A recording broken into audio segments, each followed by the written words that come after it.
Hey everybody, this is Mike from Free Roaming Hiker, and in this video I'm discussing the Taggart Lake Trail as well as the small network of trails that extend from the Taggart Lake Trailhead. Now I already have a short video on here about Taggart Lake that I videoed in the winter a few years back, but I wanted to give a more in-depth video of the trails you can access from the Taggart Lake Trailhead. This not only includes Taggart Lake itself, of course, but also Bradley Lake and even the Beaver Creek Trail, which when combined with either of the lakes creates a really nice loop. So Taggart Lake is one of the must-do hikes in Grand Teton National Park, and the shortest route, it's an easy 3 miles round trip. If you include nearby Bradley Lake and or the Beaver Creek Trail, you can extend your mileage that gives you plenty of stunning scenery along the way.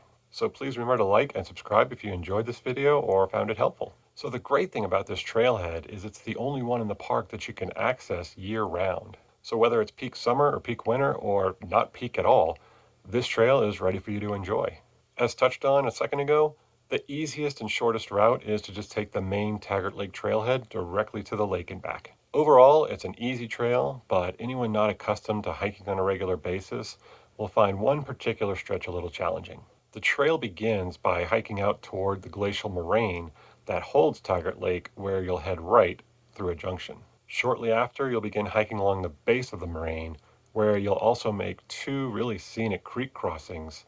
And then you reach a part of the trail where you'll need to actually ascend up the moraine. And this is that challenging part if you're not accustomed to hiking. The good news is that it's a very scenic trail as you ascend up through the aspen groves, and there's even a beautiful little creek rushing by on the side. Once on top, you get stunning views of the Grand Teton and the surrounding Teton Mountains as you wind through a nice large meadow that's surrounded by a young forest from a forest fire a few decades ago. You'll reach a fork in that stretch, and if your goal is still Taggart Lake, you'll want to head left.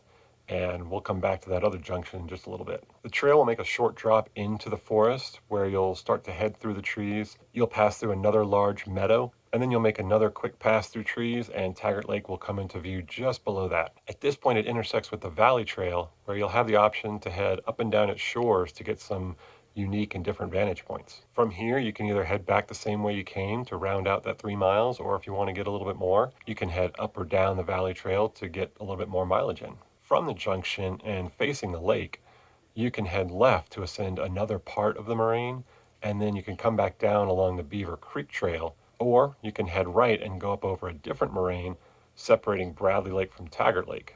If you go left, you're looking at about an extra mile or so with a peaceful descent along the creek. So that would be a roughly 4 mile round trip. If you head right from that junction, the Valley Trail will bring you along more of Taggart Lake before ascending up that moraine. Switchbacks guide you up the ascent up the moraine and then down the other side where you'll eventually connect with the Bradley Lake Trail and then Bradley Lake itself. The best views of Bradley Lake come just a quarter mile or so farther from that junction.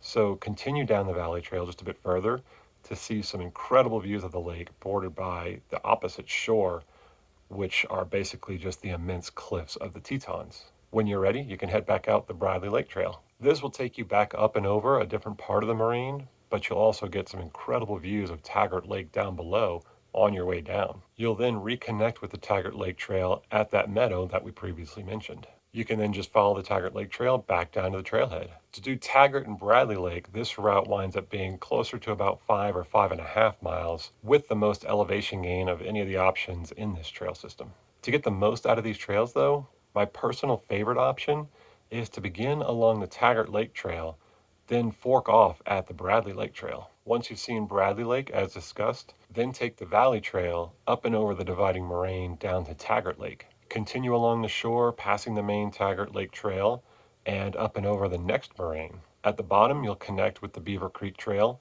where you can take that back to the main trailhead. This route winds up being closer to about 7 miles and gives you all the fantastic scenery that this whole trail area has to offer. And that's going counterclockwise. You can also do it clockwise if you'd like and start up the Beaver Creek Trail and end at Bradley Lake and head back. Either way, there's plenty of incredible sights here to explore any time of year. So make sure you include this on your list of must-do hikes if you're visiting Grand Teton National Park in Jackson Hole. If you'd like more detailed write-ups about these trails, I have posts linked in the description back to my website at freeroaminghiker.com. There's a little bit more information there that you can read up on. And if you liked this video, please be sure to like and subscribe for plenty more. And if you have any other questions, please feel free to leave them down in the comments below. And thank you for watching, and happy trails.